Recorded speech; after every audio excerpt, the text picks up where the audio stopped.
Kasari, so ngayon po ay araw ng, anong araw ngayon? Thursday. So ayan, for today's video, ang i-share ko sa inyo itong aking mga kaganapan ngayong araw.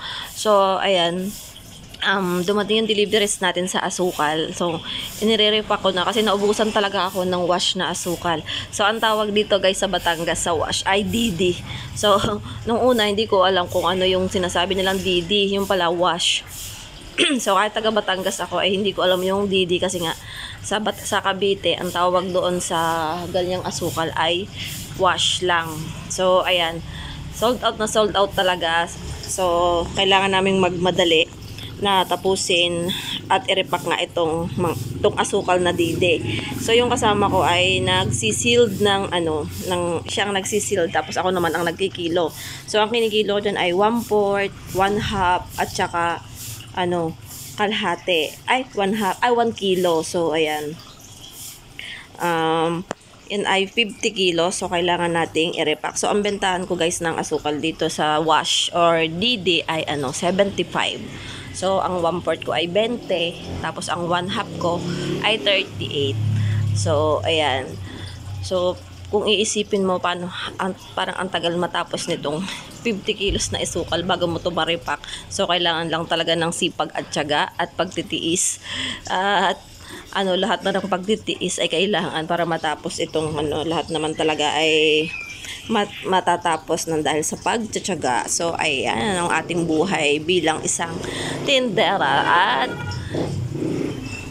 negosyante. So, ayan. Dumating din ang deliveries natin, guys, sa Lucky Me. So, ayan ang ating in-order. Isang box na kalamansi, chili mansi, tsaka yung Lucky Me beef, chicken. So, ayan. So, ating i-check at baka may kulang. So, kasama na rin dyan, guys, yung mga cup noodles at saka mga biskwit. So, ang mga biskwit ay yung mga bingo, pita, eggnog, breadstick. So, ayan. Tsaka sa kanila rin guys yung mamasitas na oyster sauce. So, ayan. Lahat ng mamasitas ay sa kanila. So, ang nakakatuwa dito guys sa Lucky Me ay 2 weeks din to bago bayaran. So, naibenta ko na yung product bago ko siya bayaran. So, nakakatuwa. Hindi ako nai-stress dito pag ito ay dumadating. Kaya kahit madami akong order dito ay okay lang kasi nga 2 weeks pa naman siya. Kaya nga lang minsan pag hindi mo na pag-iipunan ay ikot din ang puwet sa pagbabayad mo kasi nga minsan sabay-sabay din nakakalimutan mo na ay may bayaran ka rin nga pala. Yun din pala ang disadvantage ng 2 weeks. Minsan nakakalimutan mo na na may babayaran ko pala. Pero ang diskarte ko guys ay inililista ko ang aking mga dapat bayaran para mapaglalaanan ko at nilalagyan ko rin ng date kung kailan sila dadating. So hindi ako nabibigla. So minsan talaga ay pag hindi mo yun ginawa ay mabibigla ka talaga at talagang mapapaikot ka sa kung saan ka kukuha ng pambayad kasi minsan sabay-sabay ang deliver. So itong Lucky Me naman ay napakabenta ring product. So, kailangan nating i-double check kasi minsan ito ay kulang-kulang din ang dala. So, talagang bumabalik pa yung mga delivery para kuhanin yung mga stock. Ang layo ng parking dito guys. So, minsan aawa din ako. At hindi ito kagaya dun sa Cavite na ang truck nandyan lang sa tabi namin tindahan, doon na magpa-park. Yung tindahan ko kasi dito sa loob ng palengke. So, yung malayo talaga ang parking nila dito sa aking tindahan.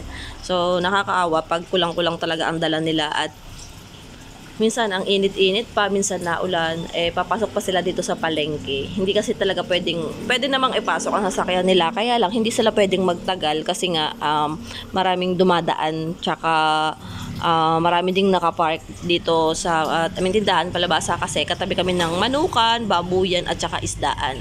So, ang mga tao ay ang mga nakakapasok lang karamihan ng sasakyan ay motor. Pag 4 wheels na masyado nang nagsisikip ang daan. So ayan, kailangan talaga nilang sa labas sila mag-park at kailangan nila mayroon silang push cart na paglalagyan ng kanilang mga product para dito na ipupush cart na lang nila pagpunta sa aming tindahan. So ayan. So natutuwa nga ako at marami na rin akong ahente talaga na pumupunta sa aking tindahan. So, hindi na talaga ako lumalabas para mamili. So, lahat talaga ng aking product na rin din ay puro ahente na. So, yun ang nakakatuwa. Parang sa Cavite lang din na puro ahente. Pero na lang talaga ang kulang. Pambayad na lang. Kailangan mo lang talaga ng malaking puhunan. So, ayan guys, dumating din yung deliveries natin kay kay TSM. So, dito ako umu-order ng mga coolers, ayan, tsaka kasi itong TSM ay parang pure gold. Kompleto rin ito. Madami ka rin mabibili ditong product. So, pag may kulang-kulang ako yung may kulang-kulang dito sa tindahan ay doon ako bumibili, doon ako umu-order. So ito naman ay hindi rin siya cash on delivery. Ang naman dito ay kinabukasan ito maniningil. So ayan. So itong coolers ay napakabenta. So doon ako kumukuha lagi ng minsan tiga 10. Ayun, depende kung ilan ang tira, tsaka yung Miguelito, tsaka jelly juice, din ako kumukuha, at tsaka mga chichirya. So napakarami din. Din ako din malimit kumuha ng chichirya. So mura din lang naman sa kanila at mabibigay mo ng mura din naman presyo. Pwede mong isabay sa mga wholesale din. So dumating din guys ang aking delivery sa itlog. So ayan, kumuha tayo ng tig sa 10. Medium, large, saka XL. So, ayan. Halos sabay-sabay nga ang ating deliveries at talagang halos sabay-sabay din ang ang bayarin. So, sana ay mabayaran nating lahat at talagang nakakapaikot ng puwet ang pagbabayad ng ating mga deliver. So, ayan nga, masipag ang partner ko at dinidisplay na niya itong aming deliveries. So, ito, yung kasama ko dito, yung hipag ko ay pag may mga deliveries kami, talagang dinidisplay agad. Tapos kasi nga kung maiipon kasi nga yung ating deliveries ay talagang lalong mas mahirap gawin. So kailangan nga ay ganyan. Pagkakadating ng deliver ay display agad. So ayan, marami na ulit tayong mga tinapay. So sa Lucky Me rin yung mga pita. Ayan. Pita, Skyflex na kondensada, eggnog. Ayan, mga cup noodles na yan. So, dati, yan ay bago ko lang ahente. Siguro, pa lang, mga 3 months. 3 months ko pa lang siyang ahente. So, maigi na lang. At talagang, meron na rin ako niyan. So, isang ahente yan ang product nila ang din ang napakabenta sa ating mga tindahan. So, ayan mga kasari, lahat na lang. Maraming nagtaas ngayong mga paninda sa kagaya ng itlog. Tumaas din ang bahagya. Ang mantika, tumaas na rin guys. So, lahat na lang ay tumataas ang mga paninda. So, kayo guys, i-double check natin ang ating mga resibo. Kasi minsan, hindi na natin na-double check. Ganon pa rin ang ating benta. Pero hindi natin alam, tumaas na pala ang mga presyohan. So, ayun. Lalo din sa ating mga grocery.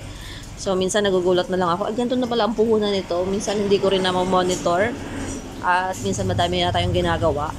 Hindi ko na rin na monitor ang presyo. Pero pag binibigyan ko siya na ngayon ng time na talagang i-double check palagi ang resibo kung updated pa rin ba yung aking presyo ng aking mga paninda. So, ayan.